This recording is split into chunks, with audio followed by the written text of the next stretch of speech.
Soud zahajuje řízení v právní věci návrhu na svěření dítěte do osobní péče, paragraf 36 zákona o rodině, na návrh navrhovatelky Andreji Veselé proti odpůrci Norbertu Řehákovi. Paní navrhovatelko, postavte se. Trváte na svém návrhu tak, jak byl písemně doručen soudu, nebo se od té doby něco změnilo a chcete ho pozměnit? Trvám na tom přesně tak, jak jsem to podala. Děkuji, posaďte se. 28letá Andrea pracuje jako servírka v podniku střední kategorie. Její záliby se soustředují na kávičky a cigaretky s kamarádkami. Ráda běhá po obchodech a nočních lokálech. Pane odpůrce, postavte se. Jaké je vaše stanovisko? Pokud to chce Andrea, tak to budu dál bojovat za předělání svého syna. Budu mu lepším otcem než ona matkou a doufám, že to dopadne v náš prospěch. Děkuji, posaďte se.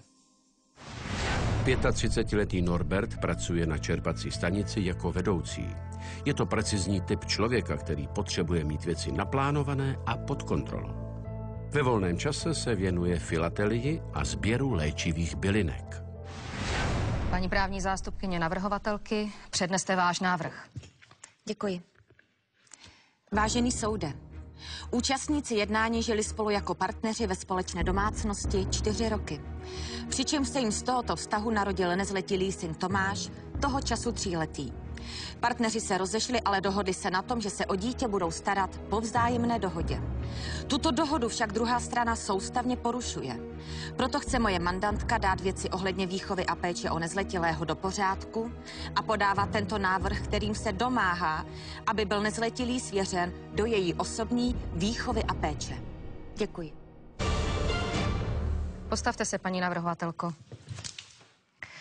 Proč jste se s odpůrcem rozešli? To je těžko říct. Tak stejně nemůžu říct ani, proč jsme se dali dohromady, protože my jsme každý úplně jiný. A proto nám to slova vůbec smyslu úplně jiný? Tak mně se zpočátku líbilo, jak je on vlastně jiný než já. Že je takovej pro rodinu, takovej spořádanější a tak. Ale postupem času jsem přišla na to, že bych se s ním asi udusila, protože on je totální suchar. No. Totální suchar, příšernej. Hlavně, že ty máš co říkat, bavíš se, chodíš si... No, to ty právě nedokážeš pochopit, no. Jsme opravdu každý jiný, ale bohužel náš malej... Já bych taková jako ty, to bych teda nikdy nechtěla. Náš malej doplácí na ten tvůj společný život. Náš malej nedoplácí na nic. Maximálně s tebou se nudí. Vždycky přijde otrávený, já to na něm poznám. Ty se chodíš bavit, zanedbáváš ho. Nikdy. Vždycky je o něho postaraný. Zanedbáváš ho. Ty se mu nevěnuješ. I když u něho nejsem, tak je o něho postaraný. Jo, dáváš ho ke kamarádkám, nevíš, kde je. Pane odpůrce, ještě dostanete slovo. Paní navrhovatelko, komunikujte se soudem. Ano. No já nevím, jak to tak přesně říct, ale zkrátka byla s ním nuda. Všude, v posteli, v životě. Strašný. Vy jste žili s odpůrcem ve společné domácnosti, je to tak? Je to pravda, on měl 2 garsonku a tam jsme společně žili. A nyní žijete kde? U svého nynějšího přítele, ten má taky 2 garzonků a je to vlastně jenom vchod vedle, takže jsem se nestěhovala ani daleko. Ten váš nynější přítel je důvodem k tomu, že jste se rozešla s odpůrcem? To není ten důvod. Důvod je to, že jsme si spolu prostě nerozuměli. A jinak by mě ani nenapadlo se schánět po někom jiným. Ne. Kdyby jsme neměli problém. Je to tím. Ty jsi pořád někoho měla. To není pravda. Já jsem to toleroval. Já jsem měla tebe a toho, co mám teď. Jinak já jsem to toleroval kvůli tomu malému. To byl ochotný zkousnout. Ale já nechci tolerovat to, jaký seš ty. Já nechci, aby náš malej byl jako ty. S nezletilým žijete momentálně u vašeho nového partnera? Ano. Ti si spolu rozumí dobře. Co přesně vás vedlo k podání tohoto návrhu? K podání tohohle návrhu mě vedlo to, že od té doby, co zjistil, že s mým přítelem chystáme svatbu, začal se chovat jako blázen, totálně utržený ze řetězu. Můžete to upřesnit? To jsou takový případy, že třeba malej jde do školky a on ho vyzvedne a já o tom ani nevím, takže mám pochopitelně strach. A nebo přijde třeba, jelikož bydlí vlastně jenom ten vchod vedle, tak přijde klidně i o půlnoci mlátit na dveře, že chce malýho zrovna v tu chvíli a takhle. To se nevymýšlej, stalo jen nevymýšlej, jednou nebo ne. opakovaně? Teďka je to skoro pořád. Pořád mě nadává, jaká jsem špatná matka, jak ho Nevymýšlej špatně si, vždyť je to oblíkám. pravda. Paní navrhovatelko, když jste se s odpůrcem rozcházeli, dohodli jste se, jak se budete o dítě starat? Tak samozřejmě já jsem měla tu tendenci se pořádně domluvit jako normální lidi, že bude ten den tam, jenže je to právě, že on nedokázal dodržet. To je problém. Ty to nedokážeš dodržet. Děláme na směny oba. Byli jsme jasně dohodnutí, že když budeš v práci, ty bude u mě a obráceně. Ale moje ale směny jako ty se místo nedají toho... úplně koordinovat tak, jako ty tvoje. Ty tvoje směny, to jsi celý ty. My taky děláme na směny. U nás taky ve firmě je Ale směny. já dělám třeba vím, jak někdy to úplně funguje. do rána a potom se to celý přeháže jinak. Ne, ty si to přehazuješ sama. Ne, na to to je není jasně pravda. daný rozpis, který je daný dopředu. To máte možná tak vy, ty si ho to měníš, máte protože možná se tamhle tak vy. někde v noci zrušíš. Nejsi schopná jít do práce, ani toho malého kluka nejsi schopná dát do školky. Můžete se uklidnit. Jak si představujete, paní navrhovatelko, další péči o nezletilé? Já si to představuju tak, že ho dostanu do péče já a on ať přispívá, protože vyloženě má z čeho. A já se potom o všechno postarám. Dávám ti už teďka dost peněz. Tak Nechtěj mě rozesmát s těma 3 000, to není nic. To nepokryje nic. To, že tam ty peníze dávám, ty taky bys měla do něj nějakou korunu vložit. To já mu kupuju věci, ještě já ti dávám peníze a ještě mu kupuju věci, když je potřeba. No a co vidím, je jak na tom vypadá. tak zvláštního? Tak je to tvůj syn, tak mu koupíš tričko. Z toho se zblázníš jednou. Tak jako, ale dělám to pravidelně. Teď vidím, v čem ten kluk chodí. Děkuji, soudu to zatím stačí, můžete se posadit. Paní právní zástupkyně odpůrce, vyjádřete se k návrhu. Vážený soude, můj mandant s podaným návrhem zásadně nesouhlasí a využívá možnost podat protinávrh, tedy aby byl nezletilý syn svěřený do jeho osobní výchovy a péče. V případě, že soud vyhoví našemu protinávrhu, můj mandant nebude od navrhovatelky žádat žádné výživné. Děkuji. Andrea pořád někde lítá, víc jí zajímají nechty, kosmetika než syn. Tak na co si to tady hrajeme? Já si Tomáše vezmu a ona ať se baví od rána do noci. Třeba 7 dní v týdnu, mně to je jedno. Postavte se, pane odpůrce, a nyní se můžete osobně vyjádřit k tomu všemu, co jste tady vyslechl a k návrhu. Takže plně souhlasím tady s mou právní zástupkyní.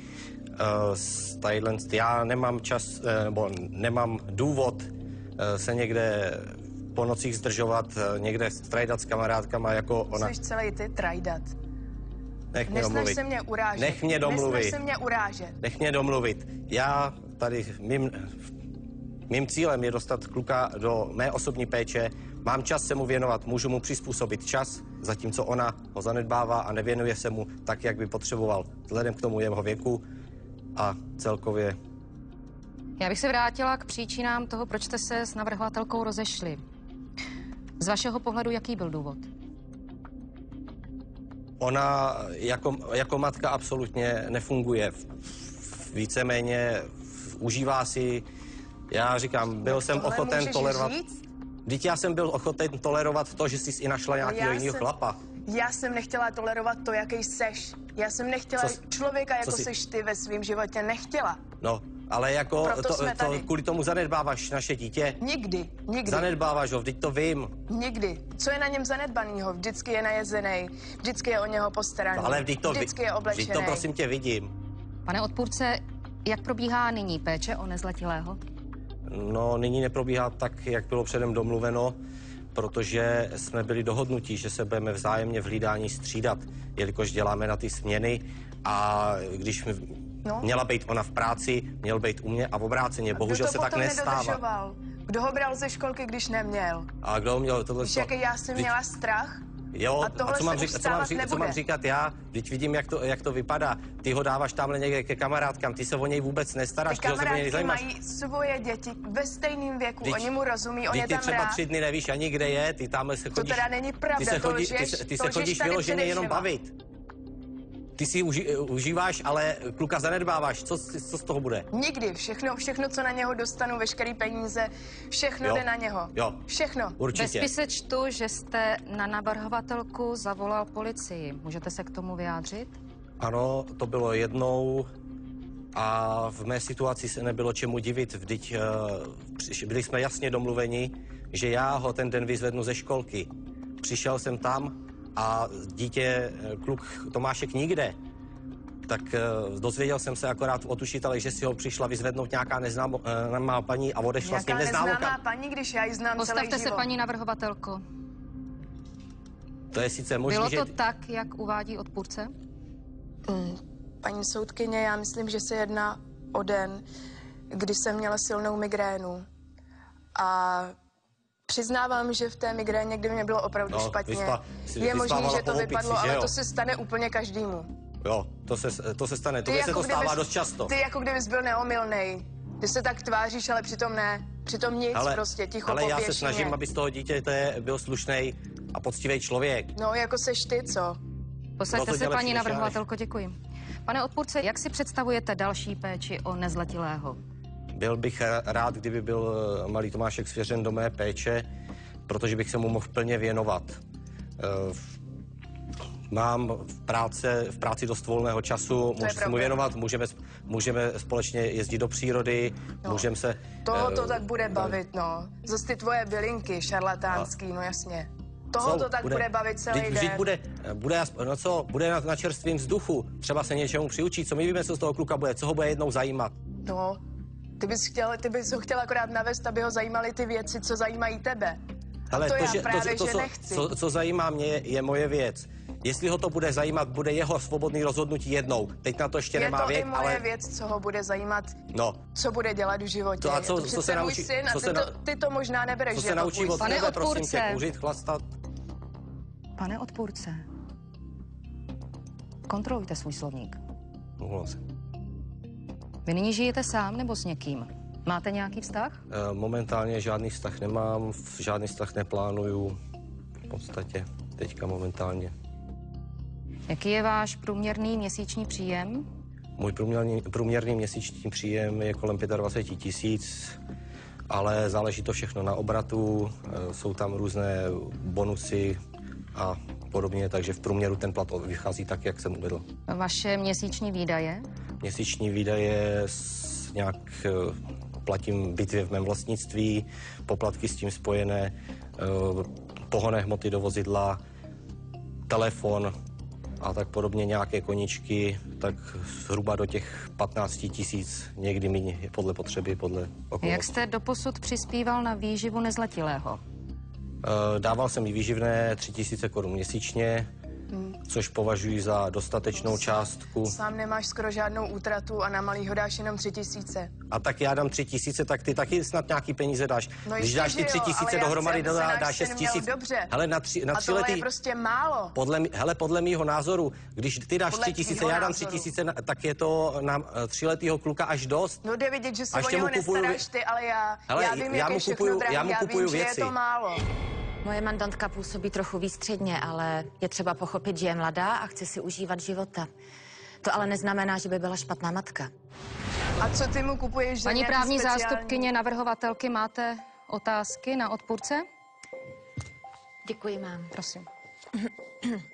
Pane odpůrce, kromě zmíněné záležitosti s policií, došlo ještě k nějakému jinému incidentu mezi navrhovatelkou vámi v posledním půlroce?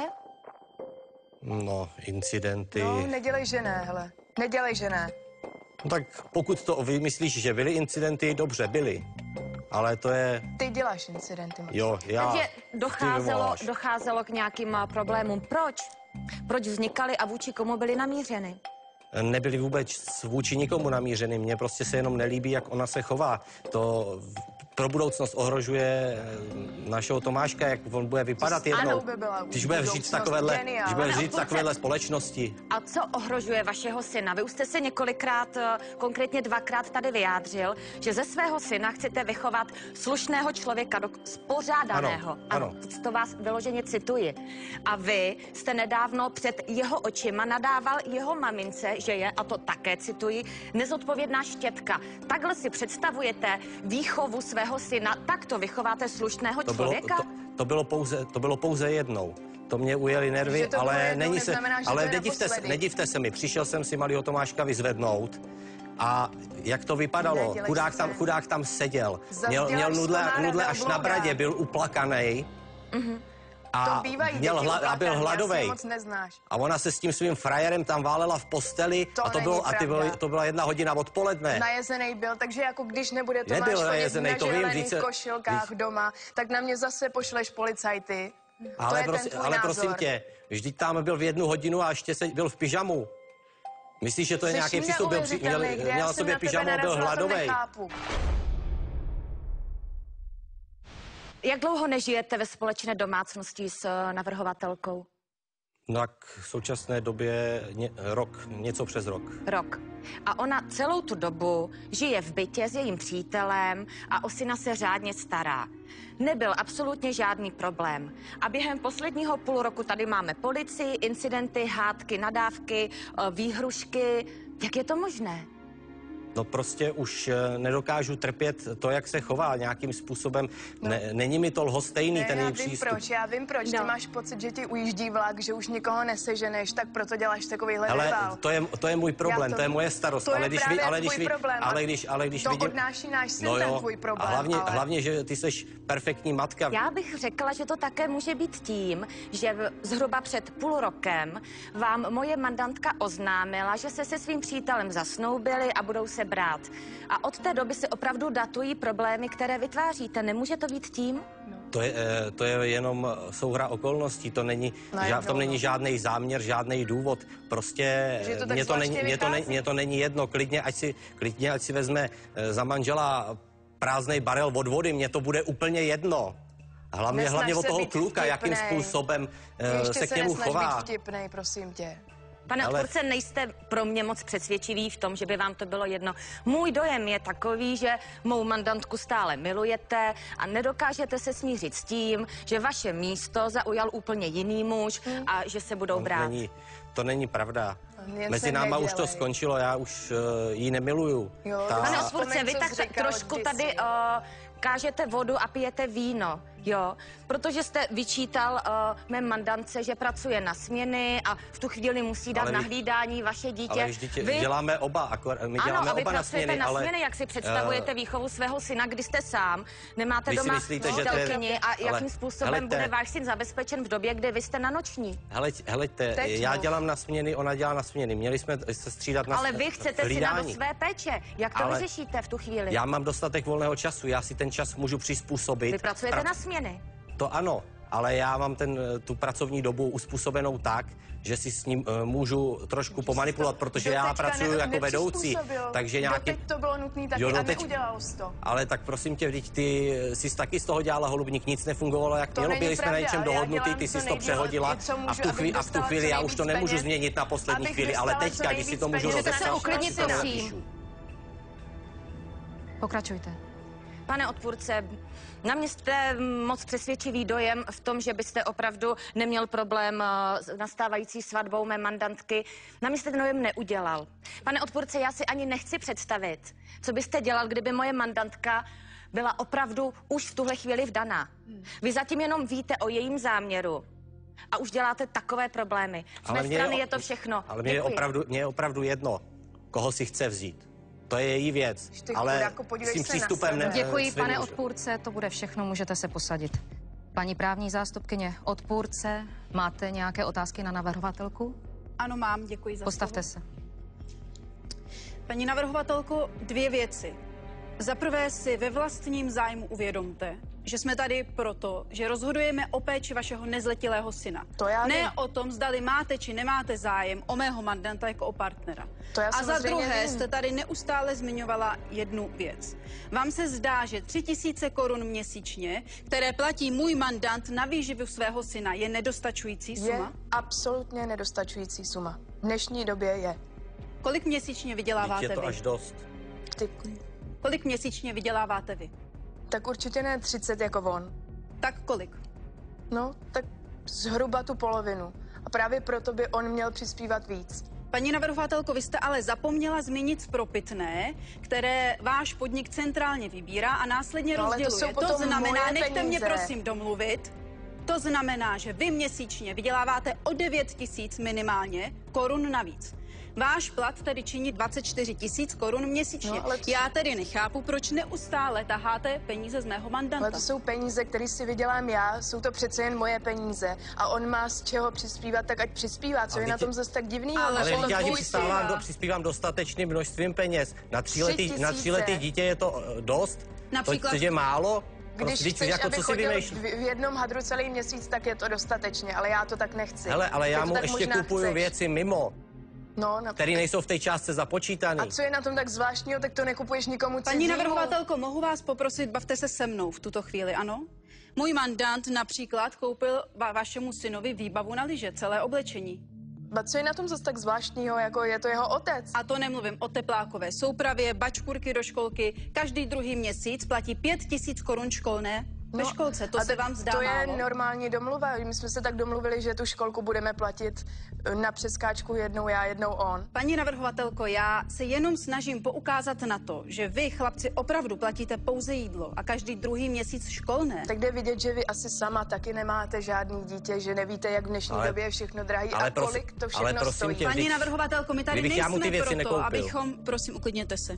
My tu nejsme proto, abychom řešili, zdali já mám nebo nemám dítě.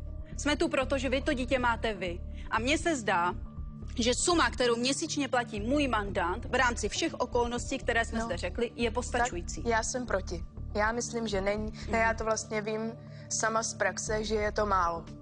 Paní navrhovatelko, vy jste vyhrožovala mému mandantovi, že zabráníte, aby vídal svého syna, pokud vám nebude více platit. U té vaší hádky byli i sousedé, tedy nemůžete to popřít. Mu sousedé vždycky všechno vidí, protože on se jim ohání Ale jenom jako vždyť- když si pro Vždyť ty něho po mně jde, pořád ale když chceš, má vždyť ty mě, platit, ty když mě má platit, vyhrožuješ, tak dá ty ruce mě pryč. vyhrožuješ, Tedy že, vy mi že tady kluka jeho. ty mě vyhrožuješ, že kluka nedostanu. Pořád chceš tamhle jednou 500, jednou 1000, vymýšlíš Vždycky, si na ale tohle, na něm, na vždycky tamhle, na něho. ale vždycky. Proč asi? No, ale vždycky si vymýšlíš a vyhrožuješ mi tím. Vždyť ty mě s tím vydíráš, že mě To kluka, není že mě pravda. kluka nedáš, když ti To ty není peníze nedám. absolutně pravda. Prosím tě, vždyť to ty mě vždycky přestaneš Jo, to přispívat. určitě. Hele, ty Když mě si s tím odporuju vydíráš. v těch tvých pravidlech. Můžeme pokračovat? Paní navrhovatelko, tedy je pravda, že vy jste vydírala mého mandanta, že mu zabráníte, aby se nadále vydal se svým synem, pokud vám nebude dávat více peněz. A mě zajímá, jak jste to chtěla udělat. Co? Jak jste chtěla zabránit, aby můj mandant vydal svého syna? Podáním tohoto návrhu? Z mé strany je to všechno. Děkuji. Děkuji. Můžete se posadit.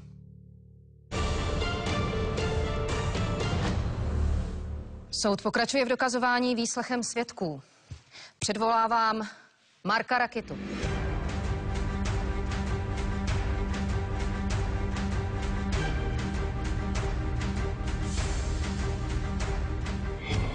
Dobrý den. Dobrý den. Pane svědku, jaký je váš vztah k účastníkům jednání?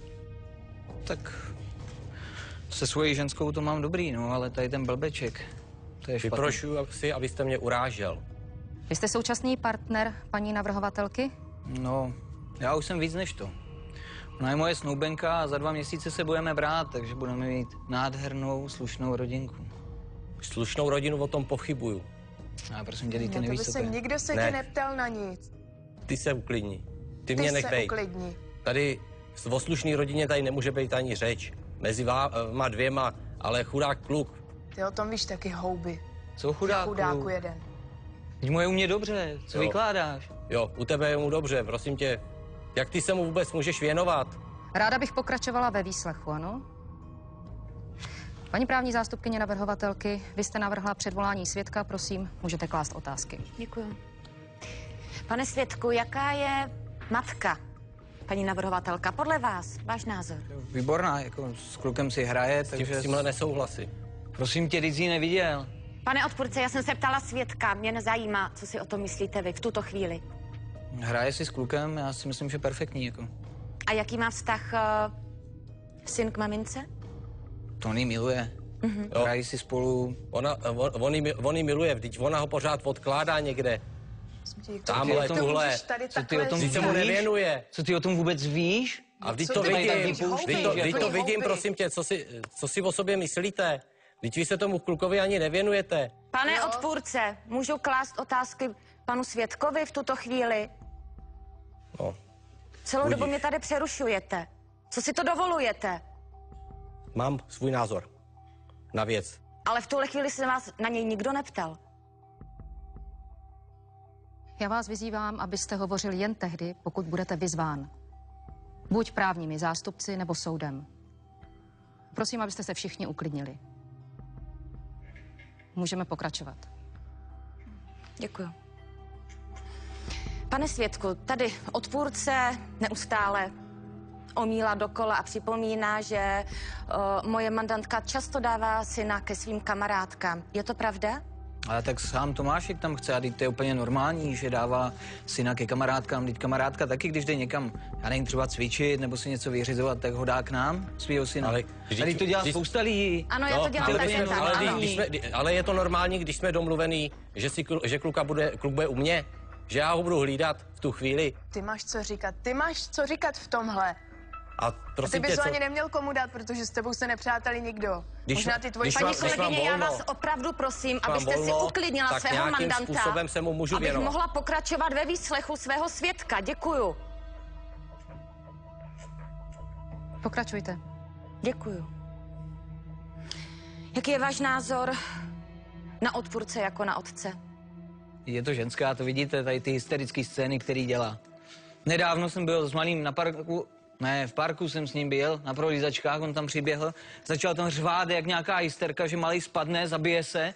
A celý si na něj koukal jak na nějakého blázna. Vy se mi divíte, ta prolizačka má 2 metry, je u ní jasně Ježišmarja, napsaná ty si tam cedulka, hrál velkým na písmem nějaký je tam okolie. napsaný, že to je Máš pro děti akorát od 10 nějaký let. větší problém. Ale kolik mu je, právě prosím to, proč vás? ty- Vy jste se tak dlouho hledali, až jste se Ty našli. chceš vyřadit našeho Tomáše od jiných dětí a to se potom z něho staneš ty. Ale Máte tam jde o antisociální tam jde o to, typ. kde si ten kluk hraje. Vždyť ta prolizačka pro něj je nebezpečná. dětským Vem si, Pane kolik mu odpůrce, je. já Na dětském chápu, hřišti že pro máte eminentní Nesouhlas. zájem na tom, nechte mě domluvit. Neustále přerušujete toto jednání. Já vás upozorňuji na to, že vám můžu udělit pořádkovou pokutu.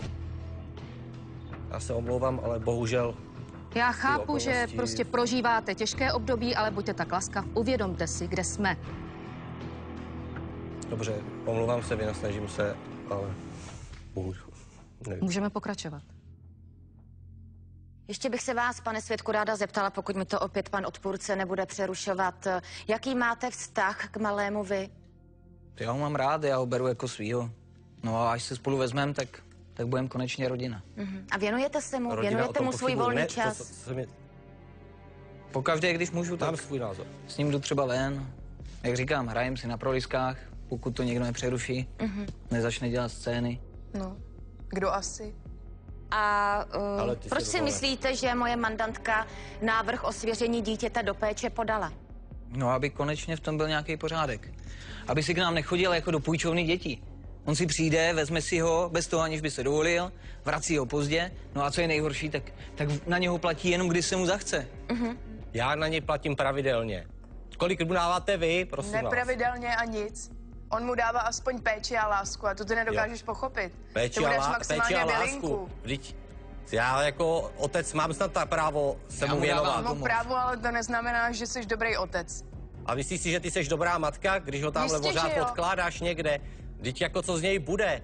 Tamhle Jenom vy tam hulíte, jenom vy k tam lidem, který znám celý chlastáte, život, ty ho kterým taháš, ty ho věřím. taháš po obchodech s hadrama a po obchodákách. Co je na tom, Co z toho každý kluka bude, rodiče prosím dá tě? svoje Ale když je děti. potřeba dítěti koupit Já tričko, vás tak... žádám, abyste se všichni uklidnili. Pokud hovoříte všichni dohromady, není možné poznat, kdo co říká, není možné dokazovat vůbec nic. Děkuji. Pokračujme. Pane odpůrce, tričko pro dítě asi těžko koupíte v lese utrhání bylinek.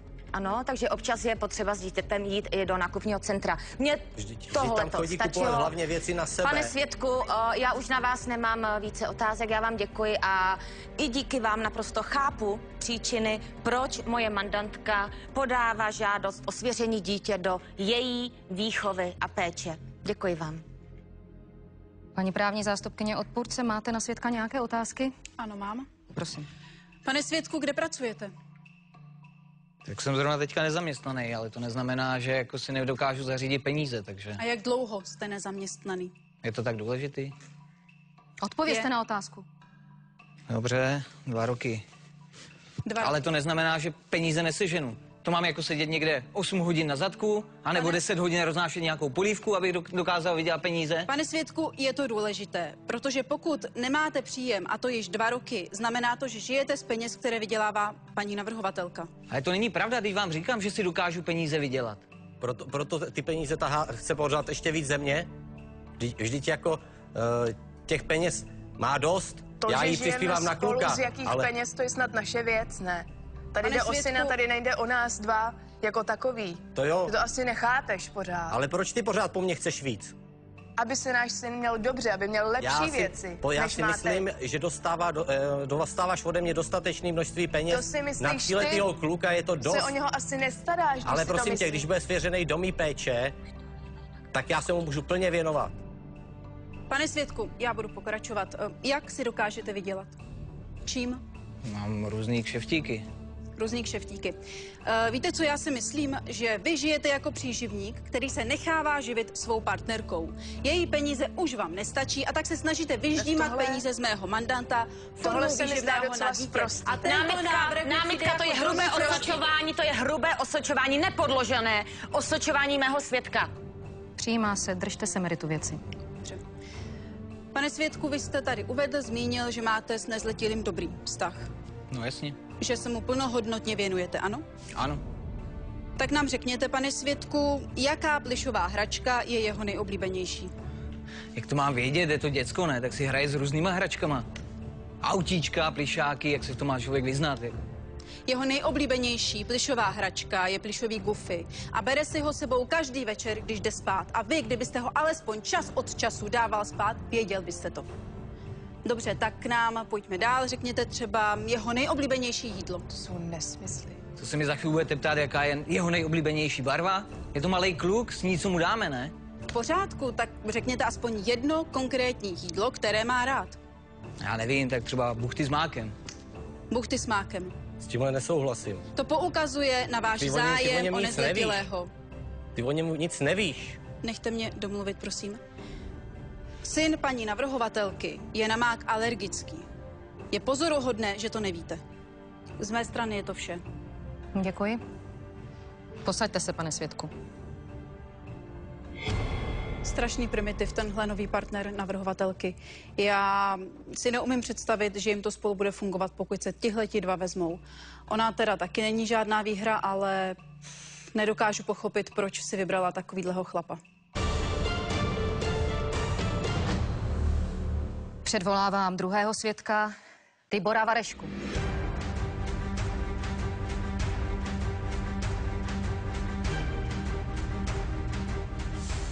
Dobrý den. Dobrý den. Sponzorem Svědku, v jakém vztahu jste k účastníkům jednání? Jsme sousedé. Žijeme v jednom činžovním domě a je více vchodový a právě paní Veselá bydlí ve vchodě vedlejším a tam si právě nabrnkla tady tohodle pána. Vy se znáte jen jako sousedé, nebo znáte nějaké okolnosti jejich vztahu? Co se týče jejich, jsou velice hluční, všichni sousedé vědí, co se odehrává v jejich bytě, Vlastně, všichni neustále sousedé, co jsou neustále věčně se doma a nemají řeší nic nějaké jiného k řešení. problémy s Nech ho vámi. Jako mluvit. sousedy. Nech ho mluvit. Nech mě mluvit. Ale Nemáte nech slovo, mluvit paní jeho. navrhovatelko, nemáte slovo. Omlouvám se. Jakým způsobem života žije odpůrce? Já se obávám, že můžu na konto pana Řeháka říct jenom kladné věci. Je to velmi sofistikovaný, slušný člověk. Hlavně Je to člověk, který je velmi solventní. To mohu říct. Jako byste nebyli smluvení, jasně. Byla byste tak laskavá, nechala mě domluvit? Vy, jako kdybyste nebyli smluvení, vy jste celý život smluvení. Paní právní zástupkyně, odpůrce je to váš svědek? Můžete začít s výslechem. Pane svědku, jak dlouho registrujete osobu současného partnera paní navrhovatelky? Je to od doby, kdy se přistěhoval. Tuším, že je to 5 let. Co si o něm myslíte? Se na něj podívejte. Práce mu smrdí a věčně je středem pozornosti. Řeší se neustále nějaké problémy. Opovaž se. Mluvím jen pravdu. Co si o sobě myslí? Pane svědku, postavte Po se. kom tady jdeš? Můžete se uklidnit? Pane svědku, já vás vyzývám, abyste nepoužíval vulgarity. Posaďte se. Můžete pokračovat. Děkuji. Pane svědku, vy jste uvedl, zmínil jste problémy v domě se sousedy. Chcete tím naznačit, že je konfliktní osoba? Slabé slovo. Ten člověk vyhledává konflikty. Naopak, když je potřeba něco vyřešit, tak hned vás pošle. No, já snad radši ani nebudu zmiňovat. No, tak vy jako suchar to nedokážete pochopit, jaký je to být asertivní nebo aspoň vášnivý. A vy zas člověk. nedokážete pochopit, co je slušnost. Co se týče vztahu, myslím si, že jsem nebyl sám, kdo slyšel, jakým způsobem nadává tomu chudákovi malému do... Nezlobte se, já to nemůžu tady. Pane svědku, jasně, hluchý, ty ale jako úplně suchar blbej, ne? Pane svědku, uklidněte nedokáže se. pochopit. A vy prosím zkuste to překonat, protože rozhodujeme tady o nezletilém chlapci a je důležité, abychom věděli, v jakém prostředí žije, když je u své matky a jejího současného partnera, budoucího manžela. Víte, u nich dochází neustále k nějakým mejdánkům, k nějakým hudbám. Nechápu prostě, jakým způsobem vidíte? mohou dopustit, Vy nám koukáte aby do jejich oken? syn byl svědkem takovýchto věcí. Ale prosím tě. Jak to víte, že tam v tu chvíli Prosím tě, je? vždyť Jak To víte? vědí Vy nám všichni máte kamery sousedy, taky? pane, Vždyť sousedi, o tom pane ví Bože. Všichni to půl vědí. baráku. Vy a ti vaši My sousedi, bydlíme to je v celá paneláku. komunita. Jistě, Já a jenom v ní s váma je nejsem a vím problém, že? proč. Jenom s váma. Uklidni se, vy Pane svědku, postavte se. Všichni se uklidněte. Pane tě. odpůrce. Pane svědku, já vás podruhé vyzývám, abyste nepoužíval vulgarity. Upozorňuji vás, že vás mohu nechat vykázat ze soudní síně. Dobře, Můžete se omluvit. omlouvám se. Posaďte se. Všechny vás žádám, abychom pokračovali v klidu. Prosím. Děkuji. Pane svědku, já jsem se předtím ptala, nevadí, zeptám se znovu. Trošku konkrétně popište, jak se současný partner navrhovatelky chová k nezletilému. Nemyslím teď všeobecně, ale přímo k němu. No, znovu říkám, dochází tam k určitým hádkám mezi tady paní Veselou a mezi tady panem Dobře, ale přísedícím. jeho postoj k nezletilému, jeho chování vůči němu. A já si myslím, že je neadekvátní, protože to, co jsem slyšel, jakým způsobem mu nadává, tak si myslím, že to není úplně zrovna tak vy, že si košer. to dovolíte říct, zrovna vy. Tedy on je sprostý? To je slabé chlapce? slovo, on je Slabé agresivní. Takže ještě se zeptám, paní navrhovatelka to toleruje? Toleruje, že se takhle vulgárně sprostě chová ke jejímu synovi? Toleruje. Oni se neustále hádají a ještě k tomu se Ale bíjí. co je vám potom, jak my žijeme? Co je vám po našem stylu života? Problém My zůstává nejsme v tom, že my jsme vaší součástí a vy jste součástí našeho sdružení. Rozumíte? Vy jste v tom paneláku, všechno je tam slyšet. Z toho vašeho sdružení, protože jste parta chudáků. Tak se přestěhujte jinam a není co řešit. No nejradši bych. Takže paní navrhovatelka toleruje to, aby se její současný partner vulgárně sprostě choval k jejímu nezletilému synovi i k ní? Pravděpodobně ano, podle toho, co je slyšet, podle toho, jakým způsobem tam fungují. Jak tohle Já dokáže- osobně říkám, že ano. Vy celý život žijete nalepený na Paní zdi. navrhovatelko, nepřerušujte výslech, pokračujte. Mluvám se. Já vám poděkuji, nemám více otázek. Děkuji. Paní právní zástupkyně navrhovatelky, máte na svědka nějaké otázky? Děkuju. Pane svědku, já být majitelem vašeho domu, tak si z vás udělám domovníka. Vy jste informátor, vy naprosto přesně víte, v které domácnosti se co děje, kdo co má k obědu, kdo v kolik chodí asi spát a na jaký televizní program kouká.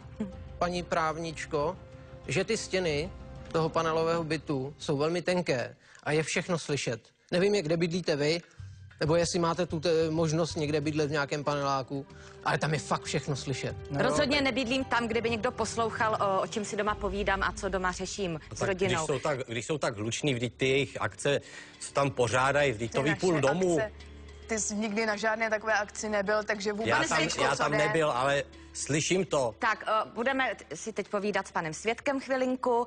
Vy tady pořád neustále tady mluvíte o někom jiném, o tom, co se kde v domě děje. Zajímavé, děkujeme za tyto informace a teď se pojďme povídat chvilinku o vás. Vy jste rozvedený? No, už to tak bývá, no. Stane se. No, stane se. A už jste docela dlouho rozvedený, ano? Ano, je to 8 let. A máte partnerku? Nemám, ale nemám nouzi o ženy, ale... Ale žijete sám. Kdybyste mě, vážená kolegyně, nechala... Pardon, já nejsem vaše kolegyně. Vy jste právník? Omlouvám se, ne, nikoliv, jsem úředník. Ale v každém případě, kdybyste mě nechala domluvit, určitě byste se dozvěděla odpověď. Tak já žiji se svojí 16letou dcerou po rozvodu a vím, co je pro ní dobré. No, to já vím taky, jak spolu žijete. Chudáčku. Vy asi budete mít docela negativní vztah, pokud vás vaše žena pravděpodobně opustila, protože vám zůstala dcera, kterou se teď snažíte vychovávat. Je to tak? Námitka. Toto vykresluje negativní charakter svědka. Přijímá se. Zvolte jiný dotaz. Dobře. Pane svědku, máte negativní vztah k ženám? Nemyslím si. Žijí se svojí 16letou dcerou po rozvodu a je to prakticky skoro už dospělá žena. Nezlobte se na mě, ale nedá se přehlédnout váš negativní postoj, dejme tomu až nenávistný postoj k mé mandantce. Ale prosím Proč? vás. Ona vám něco udělala, vy se na ní zlobíte? Odehrálo se něco mezi vámi? Vy se bojíte, že řeknu to, co se stalo s vaší dcerou. To vy se bojíte. Mluvte si, co chcete. Já budu vypovídat čistě jenom to, co je pravda. Tak tak si teď o té dceři něco povíme. Vaší dceři je 16. Ano. Docela nedávno přišla domů v dosti podnapilém stavu. Ano, 16letá dcera. A jak to souvisí s tímto případem? Nechte mě pokračovat, nebo chcete to taky komentovat? Je to tak? Mám pravdu? Neříkám snad pravdu v tuto chvíli? Tak, vaše dcera nepřišla v noci domů. Vy jste se o ní obával, nevěděl jste, kde jste, nemohl jste ji najít, nemohl jste se jí dovolat. Ona se vrátila až nad ránem a shodou okolností ji přivedla moje mandantka. Takže nebýt mé mandantky, tak se vaše dcera pravděpodobně domů ani nedostala a kdo ví, kde se válela, opila na ulici. Ano. Jo? A víte, kde moje dcera byla? Ano, řekněte mi, kde byla. Tady, v restauraci u této paní. Za to já nemůžu, že ona leze za alkoholem. Pokom asi bude. No jistě, vy víte, vaše dcera, ano, příklad, je pravda, že vaše dcera... Měla začít u sebe. Vaše dcera se opila, vyváděla a řádila v podniku. Já vám vysvětlím. Prosím vás, mluvte se mnou, ano, v tuto chvíli vedeme dialog. Toto nesouvisí s tímto případem. Sám nezvládáte svoji 16letou dceru, ale o tom, co se kde v domě děje, kdo co dělá, kdo si co říká a komu má být svěřeno dítě mé mandantky, to vás opravdu zajímá. Děkuji, nemám více otázek. Všichni jste mohli vidět, že pan svědek je opravdu nerelevantní. Děkuju. Paní předsedkyně, já bych vám s dovolením vysvětlil tuto situaci. Moje 16letá dcera se bohužel platonicky zamilovala do třídního učitele. A když jsem se to dozvěděl a dcera přišla domů, došlo k výměně názorů, mě ujeli nervy a dcera to bohužel řešila tímto způsobem, kdy utekla z domu a já jsem bohužel nevěděl, kde je. Prosím tě, ty máš sama problémy. Já sama jsem vaší dceři navrhovala, že spolu zavoláme vám. A co řekla ona mě? Řekla mě, že vám balat nebude, že byste ji zbil a že se domů nevrátí. Aha, jistě. Takže já jsem násilník, jo? Ty mlátíš svoji dceru a já jsem násilník. Prosím tě, ty mlč. Takže buď rád, že jsem... Pardon. Chcete ještě něco dodat? Mohu mít doplňující otázku na svědka?